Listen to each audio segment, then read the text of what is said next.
साथियों साथियों मैंने पिछले एपिसोड में आपको प्रबल मारक के बारे में कुछ जानकारी दी थी कि प्रबल मारक किसे कहते हैं और प्रबल मारक कैसे निकाला जाता है। तो आज मैं आपको इस एपिसोड में प्रबल मारक को एक कुंडली में निकाल कर देखेंगे ताकि उसमें और क्लियरिटी आ जाए। हालांकि पिछले एपिसोड में मैंने बताया था, लेकिन फिर भी एक कुंडली में फिर से निकाल के देखते हैं ताकि जो भी डाउट्स होंगे आप लोगों के वो वो दूर हो जाएंगे। तो चलिए देखते हैं इसको।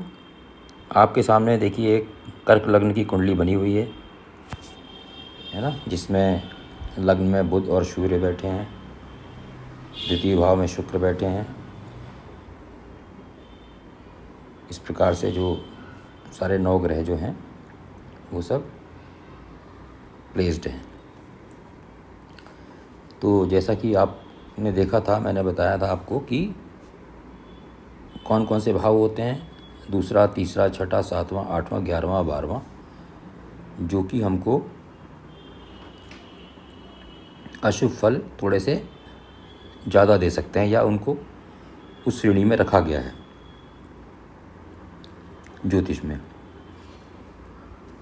हालांकि इसमें अच्छे फल भी मिलते हैं, ऐसी बात नहीं है। अब सेकंड भाव है, उसको मारक भाव कहा गया है, लेकिन सेकंड भाव हमारा धन का भाव है।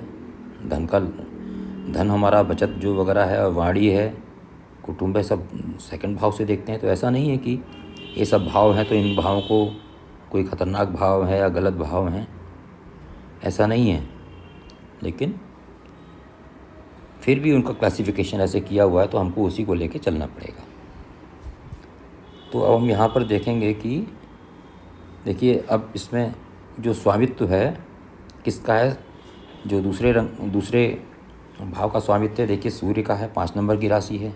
ठीक है, तो हमने इसको लिख लिया, सूर्य लिख लिया। तीसरा नंबर का भाव कन्या राशि पड़ी है, उसके स्वामी बुध हैं। छठा भाव उसमें धनु राशि है, उसके स्वामी गुरु हैं। 7वां भाव स्वामी शनि हैं। 8वां भाव भी स्वामी शनि हैं। 11वां भाव स्वामी शुक्र हैं, वृष राशि है। और 12वां भाव मिथुन राशि है, स्वामी बुध हैं। तो अब हम इसमें देखेंगे, हमने क्या बताया था कि जब 2 मारक भावों का स्वामी हो जाता है या 2 खराब भावों का स्वामी हो जाता है तो प्रबल मारक की श्रेणी में आ जाता है। तो अब इसमें देखेंगे हम, सूर्य की तो एक ही राशि है तो एक ही भाव के स्वामी है। इसी प्रकार बुध देखिए तीसरे और 12वें भाव के हैं तो बुध प्रबल मारक की श्रेणी में आ गए।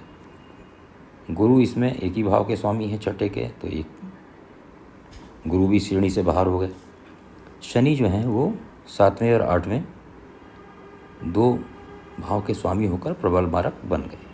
और शुक्र भी एक ही भाव के स्वामी हैं तो वो भी प्रबल मारक की श्रेणी से बाहर निकल गए। तो अब हम देखेंगे, अब इसमें हम कंपैरिजन करेंगे कि देखिए बुध और शनि में क्या फ़र्क है, क्या फल देंगे ये। ठीक है ना, इसमें ज़्यादा बुरा कौन सा है। तो हम देखते हैं, पहले बुध को ले लेते हैं। बुध देखिए 12th का और 3rd हाउस का स्वामी होकर लग्न में बैठा है और सूर्य के साथ बैठा है। तो यहाँ पर बुध आदित्य योग भी बना रहे हैं जो कि अच्छा है, और लग्न स्थान भी अच्छा है। और बुध पर देखिए किसी भी प्रकार की कोई अशुभ दृष्टि नहीं पड़ रही है। सिर्फ वो 2 मारक भावों जो के स्वामी होकर बैठे हैं, बस इतना ही फ़र्क है। बाकी उन पर कोई कुदृष्टि नहीं पड़ रही है, शुभ दृष्टि नहीं पड़ रही है। तो अब अगला हम मारक लेते हैं। शनि देखिए 10 और 11 भाव के स्वामी हैं, अष्टम भाव के भी स्वामी हैं, जो कि ज़्यादा बुरा माना जाता है। और शनि देखिए कौन सी राशि में है, मेष राशि में है, जो कि उनके शत्रु की राशि है, और वो नीच भी हो गए हैं। इसी प्रकार से राहु और केतु के एक्सिस में भी हैं। देखिए आप राहु केतु के एक्सिस में भी आ गए। तो ये और ख़राब हो गए हैं। और मंगल की दृष्टि भी पड़ रही है, सीधी 7वीं दृष्टि। तो हम क्या देख रहे हैं यहाँ पर कि शनि प्रबल मारक होते हुए भी उनमें एक नीचता भी आ गई है, राहु केतु के एक्सिस में भी आ गए हैं, और मंगल की अशुभ दृष्टि जो उनके परम शत्रु हैं उनकी दृष्टि भी पड़ रही है। तो शनि बुरी तरह से यहाँ पर पीड़ित हो गए हैं, ठीक है ना। तो हमने क्या देखना है कि जब भी, हमने बोला था आपको कि जब भी प्रबल मारक पीड़ित होगा तो वो अशुभ फल देगा। तो यहाँ पर तो बहुत बुरी तरीके से पीड़ित हैं, है ना। चारों पॉइंट मैंने लिखे हैं। तो शनि कब देंगे असर? जब शनि की महादशा या अंतर्दशा आएगी तो शनि अशुभ परिणाम जरूर देंगे, अवश्य देंगे। तो अब देखिए शनि किन भाव के स्वामी थे यहाँ पर? 7म भाव के, जो कि हमारे जीवन साथी का भाव है, हमारे व्यापार का भाव है, ठीक है ना। तो हमारे उनसे संबंध खराब हो सकते हैं, जीवन साथी से, जीवन साथी को परेशानी हो सकती है, हमारे संबंध में कटुता आ सकती है। 8म भाव के भी स्वामी हैं, हमारे साथ कोई दुर्घटना भी हो सकती है, ठीक है ना। कोई अचानक हमारे ऊपर कोई दुख आ सकता है इस तरह का। और चूंकि शनि की दृष्टि, शनि बैठे 10म भाव में हैं, नीच बनकर बैठे हैं, पीड़ित होकर बैठे हैं, तो हमारा कर्म क्षेत्र है 10म भाव, तो कर्म क्षेत्र में भी हमको परेशानी आ सकती है। हमारा अपमान हो सकता है, क्योंकि अपमान का भी भाव है, यश का भी भाव है। साथ ही शनि की 7वीं दृष्टि सीधे सुख भाव पर पड़ रही है, जो कि हमारी सुखों का, हमारी माताजी का भाव भी है। तो यहाँ पर हमारी माताजी को भी परेशानी हो सकती है, वो बीमार पड़ सकती हैं। चंद्रमा इस कुंडली में नीच का भी है, देखिए 8 नंबर में बैठे हैं, तो हमारी माताजी को कष्ट हो सकता है।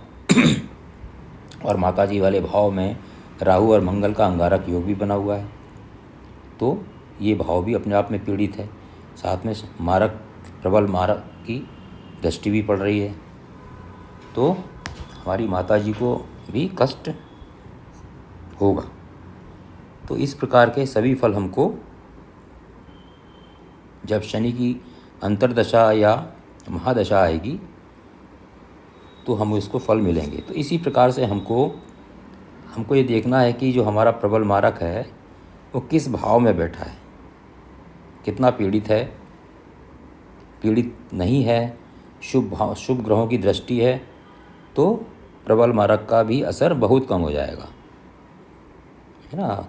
2-2, 3-3 गुरु की दृष्टि है, शुक्र की दृष्टि है, बुध की भी दृष्टि मान लीजिए अच्छी दृष्टि पड़ रही है, तो हो सकता है कि आपको प्रबल मारक की दशा या अंतर्दशा आए और आपको पता भी ना चले। हल्का फुल्का बुखार हुआ या हल्की बल्कि कुछ खांसी वांसी है, इस तरह हुआ, एक आध दिन आप बीमार पड़ गए, हल्का सा कोई नुकसान हो गया, या आपका जॉब में डिपार्टमेंट बदल गया, या थोड़ा सा ट्रांसफ़र हो गया, हल्की फुल्की कोई डांट पड़ गई, इस तरह का, मतलब बहुत ही जो साधारण तरीके से उसको फल देते हुए आपका समय निकल सकता है। तो मैं उम्मीद करता हूँ कि आपको ये प्रबल मारक के बारे में थोड़ा सा मैंने जो समझाने की कोशिश की है और समझ में आ गया होगा। और अपने कमेंट लिखिएगा अगर कोई इसमें डाउट फिर भी रह गया हो तो अगले अंक में फिर मिलता हूँ मैं आपसे। तब तक के लिए आप सब लोगों को मेरा नमस्कार।